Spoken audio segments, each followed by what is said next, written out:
السلام علیکم ناظرین، آج ہم ایک ایسے عظیم سائنسدان کی کہانی سننے جا رہے ہیں جس کا نام شاید آپ نے کم ہی سنا ہوگا۔ قسطہ ابن لوقا۔ قسطہ ابن لوقا ایک عیسائی عرب فلکیات دان، ریاضی دان، فلسفی اور مترجم تھا۔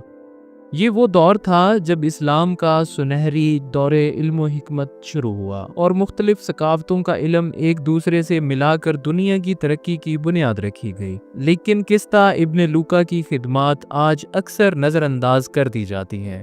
آئیے جانتے ہیں کہ یہ عظیم شخصیت کون تھا، اس کے کام کیا تھے اور وہ کس طرح ہماری سائنس کی تاریخ کا ایک اہم باب ہے۔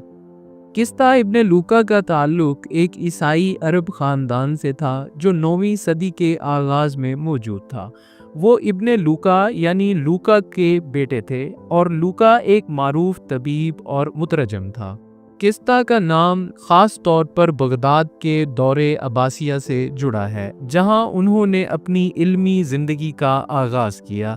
اس زمانے میں بغداد دارالحکمت کے نام سے جانا جاتا تھا، جہاں یونان، سریانی، فارسی اور ہندی علوم کو عربی میں منتقل کیا جاتا تھا۔ قسطہ ابن لوقا نے بھی یونانی اور رومی فلسفہ، طب اور فلکیات کے علوم کو عربی میں منتقل کرنے میں اہم کردار ادا کیا۔ قسطہ ابن لوقا کی خاص خدمات کا میدان تھا فلکیات، ریاضی اور طب۔ انہوں نے مختلف یونانی اور رومی ماہرین فلکیات کے کام عربی میں ترجمہ کیے، جن میں بطلیموس کا کام شامل ہے۔ انہوں نے نئے آلات کے بارے میں تحقیق کی، مثلاً ایسٹرولیب پر عبور حاصل کیا اور اسے بہتر بنایا۔ انہوں نے ستاروں کی حرکات کا مشاہدہ کیا اور ان پر اپنے تبصرے دیے۔ قسطہ ابن لوقا نے کچھ فلکیاتی نظریات کو جدید دور کے لیے قابل فہم بنایا۔ انہوں نے یونانی ریاضی دانوں کے اصولوں کا ترجمہ اور تبصرہ کیا، جیومیٹری پر کام کیا اور عربی ریاضی کے فروغ میں مدد کی۔ ان کے خاندان میں طب کا بھی خاص مقام تھا۔ انہوں نے قدیم یونانی طب کے نظریات کو عربی میں منتقل کیا۔ اس کے علاوہ انہوں نے اپنے دور کے طبی مسائل پر کتابیں لکھیں اور اپنی طب کی معلومات میں اضافہ کیا۔ قسطہ ابن لوقا صرف سائنسدان ہی نہیں بلکہ فلسفی بھی تھے۔ انہوں نے علم حکمت کو اللہ تعالیٰ کی مخلوق سمجھا اور یہ عقیدہ تھا کہ سائنس کا مطالعہ صرف خدا کے رازوں کو سمجھنے کا ذریعہ ہے۔ انہوں نے فلسفے کو سائنس سے جدا نہیں کیا بلکہ اسے سائنس کی بنیاد قرار دیا۔ وہ یونانی فلسفے، خاص طور پر ارسطو اور افلاطون کی تعلیمات سے متاثر تھے، لیکن انہوں نے ان نظریات کو اسلامی اور عیسائی دنیا کے مطابق ڈھالا۔ قسطہ ابن لوقا کے دور میں دنیا سیاسی اور مذہبی لحاظ سے کافی پیچیدہ تھی۔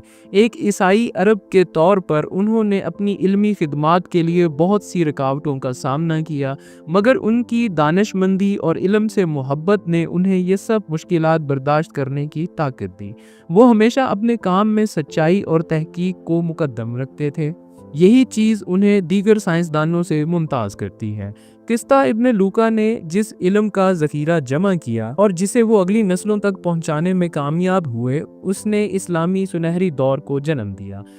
ان کے ترجمے اور تحقیقی کام نے بعد کے عرب، فارسی، ترک اور یورپی سائنسدانوں کو متاثر کیا۔ یورپ میں نشاط ثانیہ کے دور میں بھی ان کے کام سے فائدہ اٹھایا گیا۔ وہ نہ صرف ایک ترجمہ کرنے والے تھے بلکہ ایک مؤجد اور محقق بھی تھے۔ ان کی علمی روشنی آج بھی سائنس کی تاریخ میں ایک روشن باب ہے، جو ہمیں یہ سکھاتی ہے کہ علم کسی مذہب، نسل یا قوم تک محدود نہیں ہوتا۔ آج ہم نے جانا کہ قسطہ ابن لوقا ایک بھولا ہوا لیکن نہایت اہم شخصیت تھی، جس نے سائنس، فلسفہ اور طب کے میدان میں نہ صرف عرب دنیا بلکہ پوری دنیا کی علمی ترقی میں اہم کردار ادا کیا۔ اگرچہ ان کا نام آج کے دور میں کم ہی سنا جاتا ہے، مگر ان کے کام کی روشنی آج بھی سائنس کے آسمان پر چمکتی ہے۔ ہمیں چاہیے کہ ہم ایسے عظیم سائنسدانوں کو یاد رکھیں اور ان کی خدمات کو سراہیں، تاکہ آنے والی نسلیں بھی ان سے متاثر ہو کر علم کی راہ پر چلیں۔ اگر آپ کو یہ ویڈیو پسند آئی ہو تو لائک کریں، شیئر کریں اور ہمارے چینل کو سبسکرائب کرنا نہ بھولیں۔ تبصرے میں ضرور بتائیں کہ آپ کس اور بھولی ہوئی علمی شخصیت کے بارے میں جاننا چاہیں گے۔ اللہ حافظ۔